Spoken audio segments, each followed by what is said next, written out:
Welcome back to Note Lab Mode, ready for another deep dive. Always. Awesome. Well, today we're taking a look at the World Economic Forum's Future of Jobs Report 2025. Oh, yeah, I saw that one. Yeah, it's a big one. It is. It's dense. It is.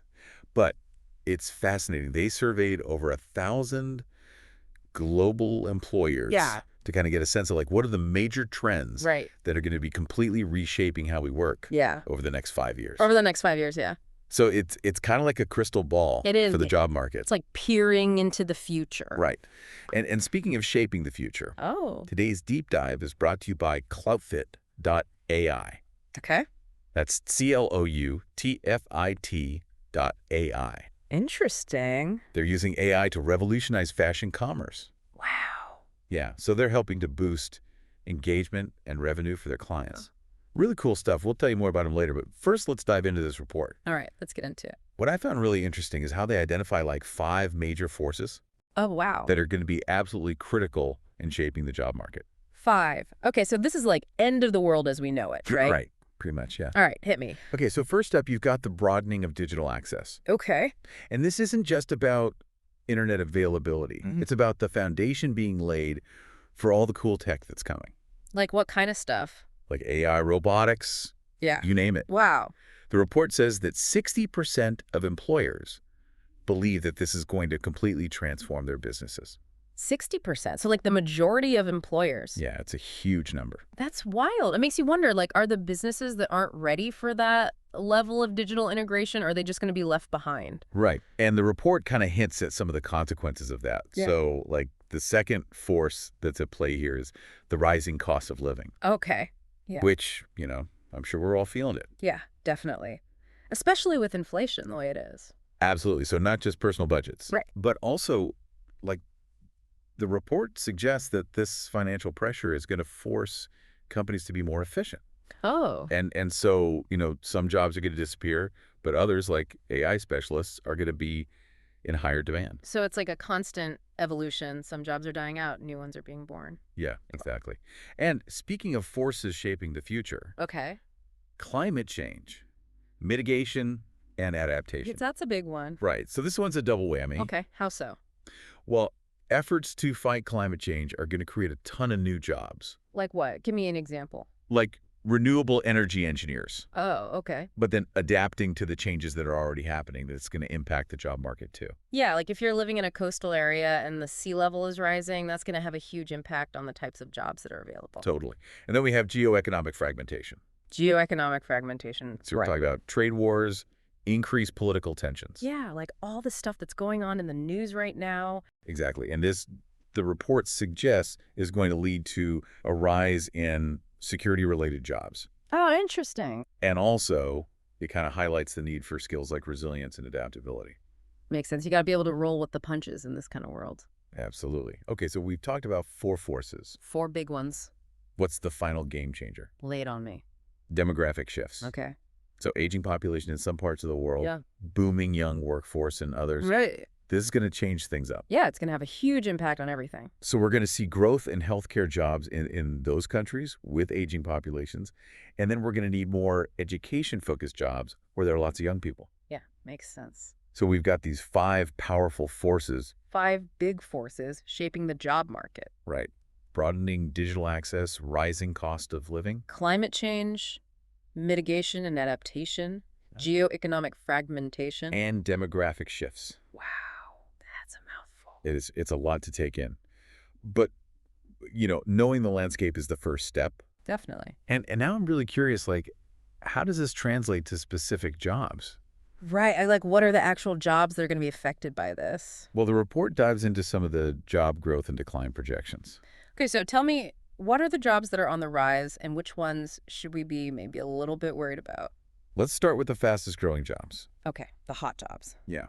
Measured in terms of percentage increase. Percentage increase. Okay. As you might expect, the list is dominated by tech-related roles. Yeah. Not surprising there. Right. So big data specialists, Mm-hmm.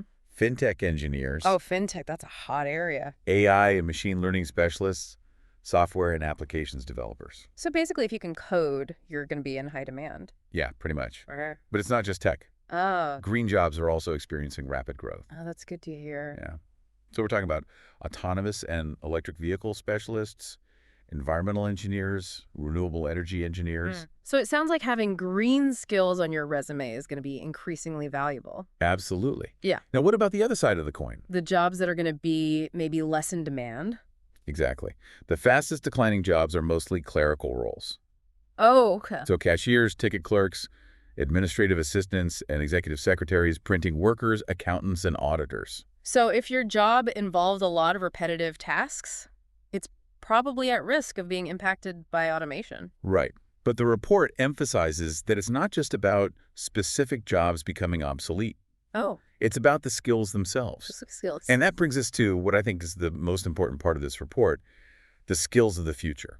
All right, so let's talk about skills. It goes beyond just listing jobs, Mm. you know? Yeah, okay. It digs into the core skills that will define success in the future job market. Okay, so like a blueprint for building a future-proof career. Exactly. Love it. So let's unpack this whole skills thing. Yeah. What exactly are we talking about here? So the report highlights a few key skill categories. At the top of the list for 2025, Mm-hmm. analytical thinking, Okay. resilience, Uh-huh. flexibility and agility, Got it. leadership and social influence, and then creative thinking. Oh, that's interesting. Yeah. 'Cause these aren't necessarily like technical skills. It's more Right. about like Yeah. how you approach problems and interact with the world. Exactly. Like being a problem solver, a leader, a creative thinker. It's those kind of core skills, you know, the Yeah. uniquely human skills. The ones that are hard to automate. Exactly. And the report goes a bit deeper. Okay. It outlines the fastest growing skills as well, Oh, interesting. as you might expect. Yeah. AI and big data networks and cybersecurity, technological literacy. So even if you're not like aspiring to be a tech wizard, Right. having like a basic understanding of these areas is going to be crucial. It really is. It's like a new form of literacy for the digital age. Exactly. I love that. Yeah. Okay, so what about the skills that are on the decline? What should we be maybe phasing out of our skill sets? So the skills that are declining are primarily those that can be easily automated. Okay. So reading, writing, and mathematics, Interesting. manual dexterity, endurance, and precision, and physical abilities. Oh, wow. So those are the areas where machines are becoming increasingly capable. Right. So the demand for human workers in these areas is decreasing. Yeah. So this raises an important question for me, and probably for a lot of our listeners too. Yeah. If our current skills are at risk of becoming obsolete, Mm-hmm. what are we supposed to do? Right. Like, should we all go back to school and start from scratch? Well, it's a common concern. Yeah. And the report highlights the scale of the challenge. Okay. It states that a staggering 59 out of every 100 workers will need some form of retraining by 2030. 59%. 59%, yeah. That's a lot of people. It's a huge portion of the global workforce. Wow, that's a real wake-up call. It is. So who's going to pay for all this retraining? Right. How do we even begin to tackle this massive skills gap? Right. So the report suggests that most employers will fund their own training programs to upskill their existing workforce. Okay.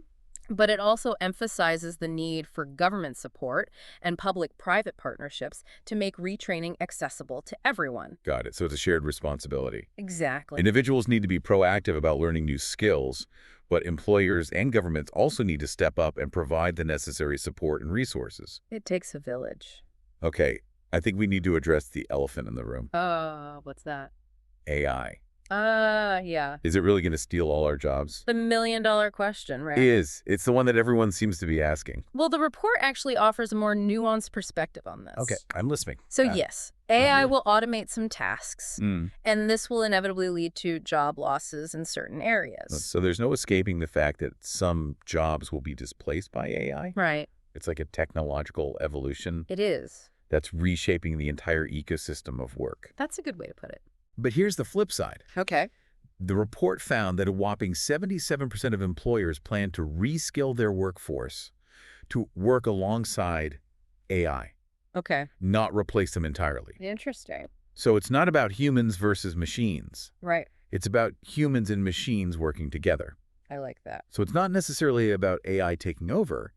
It's about AI changing the nature of work itself. I think that's a really important distinction. What kind of work will we be doing alongside these intelligent machines, though? Well, the report highlights the concept of augmentation. Augmentation. It suggests that the focus is shifting from AI replacing humans to AI enhancing what humans can do. Okay, so like instead of being replaced, we're being empowered by technology. I Exactly. like that much better. Yeah, me too. But I imagine there are still people who are feeling overwhelmed by all this talk about the future of work, Oh, absolutely. worried about their job security or unsure how to keep their skills relevant in this rapidly changing world. It's a lot to process for sure. What would you say to those people? Well, one of the things that really struck me in the report is that there's a big emphasis on regional disparities. Oh, interesting. Yeah, like how these macro trends are impacting different parts of the world in unique ways. Makes sense. For instance, companies headquartered in Eastern Asia are particularly concerned about aging and declining working age populations. Okay. So that means potentially a greater focus on automation there and maybe even a shift in economic power. So there's no one-size-fits-all approach to preparing for the future of work. Exactly.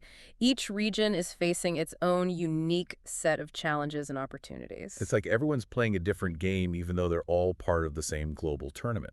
I like that analogy. And that's where I think reports like this one from the World Economic Forum are so valuable Yeah. because they give us that global perspective. Right. They help us to understand how these trends are all interconnected, but they also highlight the need for solutions that are tailored to local contexts. Yeah, you got to understand the global forces at play, but also recognize the unique circumstances of each region. It's like having a map of the job market terrain. Oh, I like that. Right. Like it shows you the mountains and valleys, the rivers and forests, Mm-hmm. so you can plan your journey accordingly. Makes sense? But even with the best map, sometimes you need a guide to help you navigate. That's true. And the report also delves into industry-specific insights, which can serve as that compass. Oh, yeah, for anyone thinking about their career path. Right. Like it breaks down which jobs are expected to grow and decline in different sectors. So healthcare, education, manufacturing, technology? Yeah, all of that. That's all there. And it highlights the skills that are going to be in high demand within those industries. Yeah, so if you're thinking about making a career change or even just trying to stay ahead of the curve in your current field, this report is a really valuable resource. Yeah. It's like having a sneak peek into the future of your industry. Exactly. Packed with data and insights that can help you make more informed decisions about your career. Okay, so we've covered so much ground today, We have. from those 5 major forces shaping the job market Mm, to the specific skills that we'll need to thrive. right. But before we wrap up, I want to kind of shift gears a little bit and get your personal take on something. Sure. As an expert in this field, what advice would you give to someone who's feeling maybe a little overwhelmed by all this talk about the future of work? It's a lot to process for sure. Right, like maybe they're worried about their job security or unsure how to keep their skills relevant in this rapidly changing world. I get it. Well, first of all, I would say don't panic. Okay. Take a deep breath. It's easy to get caught up in all those headlines about robots taking over the world, Yeah. but the reality is a lot more nuanced than that. Oh, for sure. Yes, some jobs are being automated, Hmm. but new ones are emerging all the time. Yeah. And remember, technology is a tool. It's up to us to determine how we use it and how we adapt to its evolution. So it's a reminder that we have agency in this process. Exactly. We're not passive bystanders. Right, we're active participants. We're shaping the future of work. But it's still a little daunting to think about how to keep our skills relevant Yeah. in a world where the rules of the game are constantly changing. I think this is where a mindset shift becomes crucial. Right. Instead of viewing learning as something you do once at the beginning of your career, Right. embrace the idea of lifelong learning. Lifelong learning. Make it a habit to stay curious, to explore new fields, and to continuously update your skills. I love that. There are so many resources available today, from online courses to workshops to mentorship programs. Mm-hmm. You can even learn a lot just by following industry leaders on social media and staying informed about the latest trends. It's like becoming your own personal chief learning officer. Yeah, exactly. Yeah. You're responsible for curating your own curriculum, staying ahead of the curve, and ensuring that your skills remain relevant and valuable in the marketplace. And it's not just about technical skills, right? Right. Like focus on honing those uniquely human skills that machines can't replicate. Yeah. Like creativity, critical thinking, problem solving, communication, collaboration. Those are the skills that will set you apart, make you an invaluable asset. In any job market. So it's not just about learning to code, it's about becoming a well-rounded individual who can adapt, think critically, collaborate effectively. Yeah, bring your human ingenuity to the table and Use technology as a tool to amplify your strengths. And as you're navigating this evolving landscape, remember you don't have to do it alone. Absolutely not. There are countless resources and communities available to support you. Yeah, connect with mentors, join industry groups, attend conferences, engage in online forums. Mhm. Surround yourself with people who are passionate about learning and growth, and you'll find that the journey is a lot more rewarding. So the future of work may feel uncertain, Yeah, but it's also filled with opportunity. definitely. By embracing lifelong learning, honing our human skills, and connecting with others, we can not only navigate this changing landscape, but thrive in it. Couldn't have said it better myself. And speaking of thriving in the world of fashion commerce, Oh, yeah. today's deep dive was brought to you by Cloudfit.ai. Cloudfit.ai. That's CLOUTFIT.ai. Okay. They're a B2B platform that uses AI to boost user engagement and increase client revenue. Very cool. If you found this episode useful, share it with someone who'd love smarter fashion tech. Yeah, spread the word. And don't forget to subscribe to No Lab Mode for more deep dives into the topics that matter. See you next time.